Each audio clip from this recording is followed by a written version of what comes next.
Welcome back. It's a chance to enjoy good food, great music, and cold drinks, all while supporting a local nonprofit making a big difference in our community. Joining us today talking about celebrating possibilities is the development director at Bittersweet Farms, Julie Champa. Welcome, Julie. Hi, Dan. So I've emceed this event the last 7-8 years. I couldn't last year. I had another commitment, but it's a wonderful event, a lot of fun out there, and it's a great chance to get on the campus at White House because there's also Pemberville and Lima. Correct. But the White House campus, beautiful out there, and mingle with a lot of great people.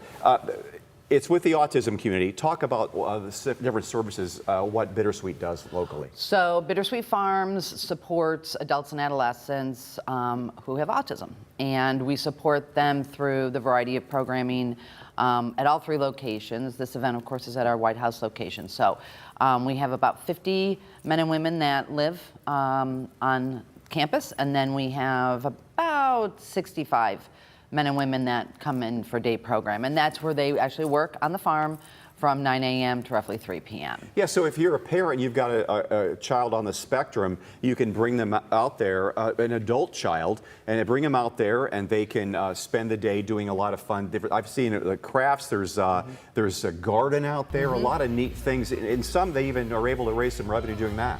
Right, so we have creative arts, we have a culinary kitchen, of course we have bar and therapy, and then the gardens program, which is a huge program for us. So we primarily service adults at the White House location. Lima and Pemberville also service adolescents. That's video from last year's event when Tatiana was emceeing.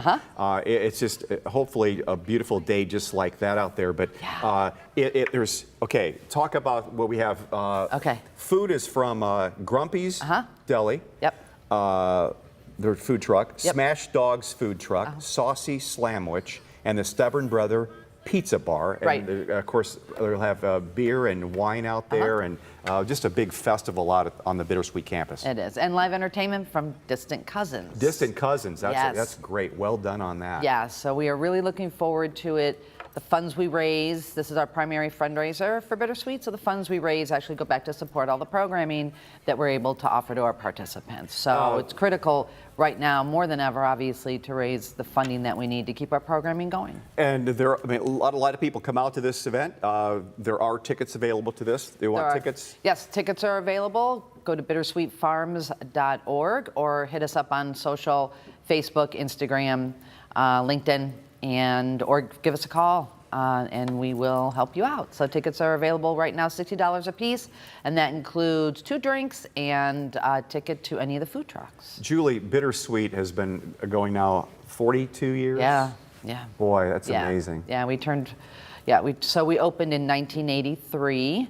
And the background is it was started by a Toledo public school teacher who taught students who had autism, and when they would finish school and graduate, they kind of aged out of the system, and there's really nowhere for them to go. So, and back in the way back day, they were more than likely institutionalized, and so she traveled around the world and went over to England, found a place in Somerset, England, and loved the model, the farmstead model, and brought it back to White House and gathered a bunch of her students, who some are still living on the farm, and gathered their parents and raised the money, bought the land, and I suppose the rest is history. And it's gone so well that there's another satellite campus at Pemberville, another in Lima, and those are doing very well too. Very well. Lima is really expanding, building a lot of new, they built a new barn, they're building a new shelter for outdoor activities.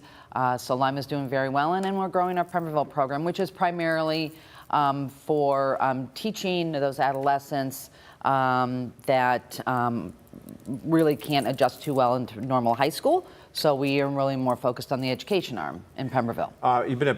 Bittersweet's been a part of my life. My daughter Jamie lived out there for a time. We've been very appreciative of the services that Bittersweet provided.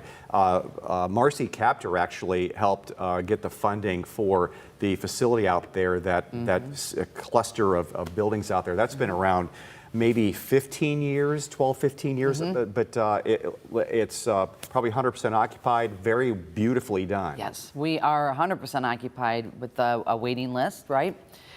just because we provide services that for adults. And while we, we love that the children's services are out there that service the children, but having a focus on adults and adolescents, is kind of a niche, if you will. So it's a beautiful location. I'm biased, of course, but we invite everyone to come out, check it out. We're offering farm tours for anyone who wants to go out and take a look at the full 80 acres that we sit on out there. So come on out. Well, Bittersweet does great things. So again, if Thank you want to you, help and support thank you for Bittersweet everything. Farms, just an organization there does such great things. There it is. There's the address where it is out in White House area on Archbold White House Road, and there's a tickets. Go bittersweetfarms.org. Julie, thank you so much. Thank you for all your help, Dan. Good to see you. Thank you.